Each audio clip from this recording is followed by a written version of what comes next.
జగన్ శాసనసభ సభ్యత్వం రద్దు అవుతుందా అనే అనుమానం వ్యక్తమవుతోంది. సాధారణ ఎన్నికలు పూర్తయ్యాక ఎమ్మెల్యేగా ప్రమాణ స్వీకారం చేసిన జగన్ ఆ తర్వాత అసెంబ్లీలో అధికారికంగా సంతకం చేయకపోవడంతో ఆయన సభ్యత్వం రద్దు అంశంపై చర్చ జరుగుతోంది.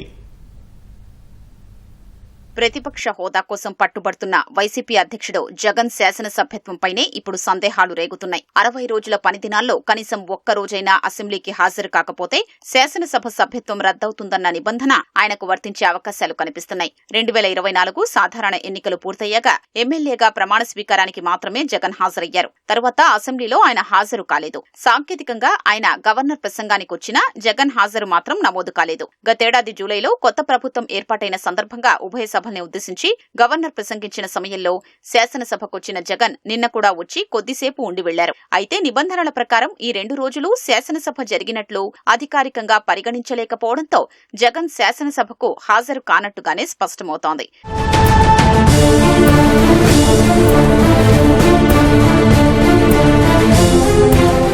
వాస్తవానికి ఉభయ సభల్ని ఉద్దేశించి గవర్నర్ చేసే ప్రసంగాన్ని శాసనసభ, మండలి వేర్వేరుగా తమ రోజువారీ అజెండాలో బిజినెస్ గా చేర్చుకుని ఆ తీర్మానంపై చర్చించినప్పుడే అది ప్రొసీడింగ్స్ లోకి చేరుతుందని, అదే ఆయా సభలకు బిజినెస్ డేగా లెక్కించాల్సి ఉంటుందని శాసనసభ వ్యవహారాల నిపుణులు స్పష్టం చేస్తున్నారు. అప్పటి వరకు అది అసెంబ్లీ లేదా మండలి బిజినెస్ గా పరిగణించారని తేల్చి చెప్తున్నారు. వాస్తవానికి రాజ్యాంగంలోని ఆర్టికల్ 176 ప్రకారం విధాన పరిషత్కు ఎగ్జిక్యూటివ్ హెడ్ గా గవర్నర్ ఉభయ సభల్ని ఉద్దేశించి ప్రసంగిస్తారని, ఆ ప్రసంగాన్ని శాసన పరిషత్ కార్యదర్శి అధికారికంగా టేబుల్ చేసిన తరువాత మాత్రమే అది సభ ప్రొసీడింగ్స్ లోకొస్తుందని నిబంధనలు చెప్తున్నాయి. సాంకేతికంగా గవర్నర్ ఉభయ సభలకు చెందిన సభ్యుడు కాకపోవడంతో ఆయన ప్రసంగాన్ని మాత్రమే శాసనసభ పరిగణలోకి తీసుకుంటుంది. గవర్నర్ ప్రసంగం చేసిన రోజు అధికారికంగా శాసనసభ జరిగినట్లు కాదని నిపుణులు తేల్చి చెప్తున్నారు. ఆయన ప్రసంగానికి ధన్యవాదాలు తెలిపే తీర్మానం ప్రవేశపెట్టిన రోజే శాసనసభ లేదా మండలికి అధికారిక బిజినెస్ డే అవుతుందని స్పష్టం చేస్తున్నారు.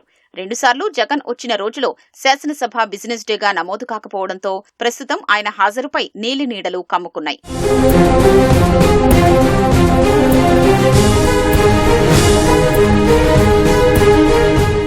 నిబంధనల ప్రకారం 60 రోజుల వ్యవధి దాటిపోవడంతో ఆయన సభ్యత్వం విషయంలో స్పీకర్ తదుపరి నిర్ణయం తీసుకునే అవకాశమున్నట్లు తెలుస్తోంది.